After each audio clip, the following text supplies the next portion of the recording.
আসসালামু আলাইকুম গাইস। তো আমার কাদের উপরে একটা সিরাজি কবুতরের বাচ্চা, এই যে সুন্দর একটা সিরাজি কবুতরের বাচ্চা। তো মাশাআল্লাহ খুব সুন্দর একটা বাচ্চা। তো গাইস, এই যে আমার কবুতরের বাচ্চা, ও মাই গড গাইস, এটা মা চলে গেল। মারা ডিম পাড়তে বসছে বোধহয়, দেখতে পারতেছেন। এই যে এটা মারা ডিম পাড়তে বোধহয় বসছে, ডিস্টার্ব করতেছে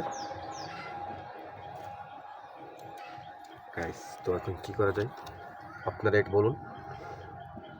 এটা বল দিয়ে এখানে এসে বসে, এটা মারা বুধ ডিম পাড়তে বুধ বসছে, আমার মন যে টানে আর কি।